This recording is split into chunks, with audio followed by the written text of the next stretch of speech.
Melihat nih Amin. terkait dengan tema kita di hari ini, uang sejuta bisa beli saham gitu, bisa cuan nggak ya? Nah ini dijawab dulu nih Bro Bernard, pertanyaan pertamanya langsung nih terpampang. Yes, untuk uang sejuta apakah bisa cuan? Tentu saja kita dari Sekuritas menilai bahwa modal 1 juta merupakan modal yang cukup untuk kita mulai investasi di saham. Apalagi karena investasi saham itu kita mulainya hanya satu lot dan banyak sekuritas Mhm. yang telah membuka pembukaan rekening mulai dari Rp100.000. Dan harga sahamnya pun masih banyak yang di bawah 10.000. Di mana di bawah 10.000 berarti isinya maksimal 1 juta uang untuk kita investasikan.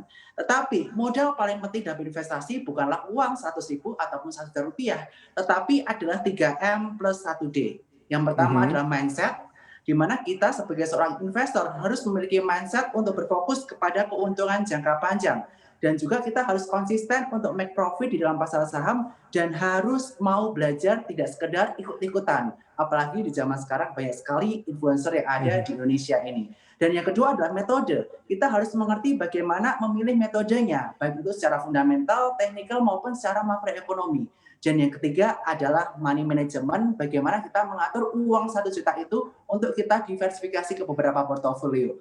Dan 1D yang terakhir yang paling penting adalah kedisiplinan, di mana kita sebagai seorang investor harus disiplin dengan investment plan atau trading plan yang kita set dari awal. Dan tentu jangan lupa Bro Daniel, kita sebagai Mhm. seorang investor harus mengetahui style trading kita atau style investasi kita. Karena style setiap orang untuk berinvestasi maupun trading saham berbeda-beda.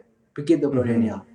3M dan 1D ya, menarik ini Mas Bernard. Kalau kita melihat juga pergerakan indeks harga saham gabungan kita yang belakangan ini banyak yang bilang trennya lagi bullish nih gitu ya, lagi naik tinggi-tingginya. Tapi kalau modalnya cuma 1 juta berarti keuntungannya itu kurang maksimal begitu ya, antara 1 juta dan ratusan ribu gitu. Yes, jadi pertama mindset sebelum kita investasi adalah start small. Kita nggak boleh mulai dari besar, karena resiko yang kita tanggung tiap orang itu berbeda-beda. Misalnya Mhm. saya, resikonya maksimal 100.000 hilang uang. Jadi modal saya maksimal berapa?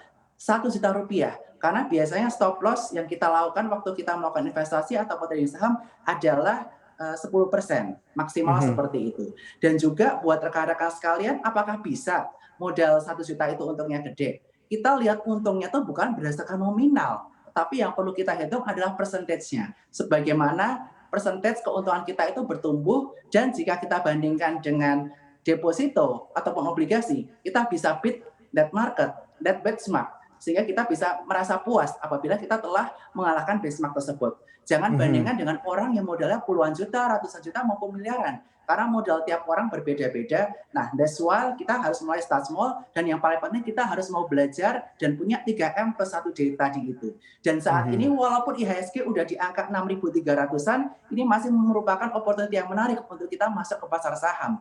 Karena kita Mhm. melihat bahwa banyak analis dari sekuritas-sekuritas, termasuk dari sekuritas, kita menargetkan akhir tahun IHSG masih bisa sampai angka 6.800. Dan juga saat ini IHSG di hari ini baru saja mantul dari supportnya di angka 6.350. Nah, ini merupakan opportunity yang menarik buat kita para investor untuk masuk ke pasar saham dan pilih saham yang secara nominal murah sehingga kita bisa beli walaupun uang kita di bawah 1 juta rupiah. Seperti itu Bro Mhm. Daniel.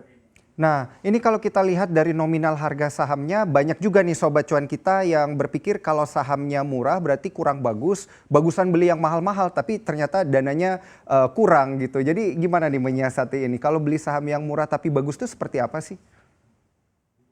Nah, kalau kita menilai harga saham itu bukan berdasarkan nominalnya, yaitu 10.000, Mhm. 9.000 atau 5.000, tetapi kita melihat valuasi perusahaan itu berdasarkan intrinsic value-nya yang diukur dengan namanya PE atau price earning Mhm. ratio ataupun PBV value. Nah, saat ini walaupun IHSG sedang tinggi-tingginya, masih banyak harga saham yang di bawah 10.000 memiliki PE PBV yang masih cukup murah. Salah satunya Mhm. apa? Hari ini kita melihat BCTM, di mana sebelum hari ini terbang, PE-nya masih di bawah 10 dan PBV-nya masih sekitar 1 sampai 2. Nah, hari ini BCTM ada potensi naik, apalagi ada namanya Baik. Sangmologi. Dan juga kita masih melihat banyak saham-saham lainnya yang secara valuasi masih cukup murah seperti PE, PBV-nya. Oleh karena itu menarik untuk kita simak saham-saham apa yang murah, terutama jika teman-teman menganut value investor. Kalaupun yang trading, teman-teman juga bisa follow the money. The money goes. Misalnya sektor nikel, sektor SWF, sektor konstruksi yang Baik. lagi heboh-heboh, bisa ikut. Tetapi teman-teman harus ingat batasi risikonya. Jika teman-teman ingin follow the money dan melakukan aktivitas trading seperti itu. Jangan lupa untuk install aplikasi CNBC Indonesia di App Store dan juga di Play Store untuk terus mengikuti informasi dan berita terkini terkait ekonomi dan juga bisnis.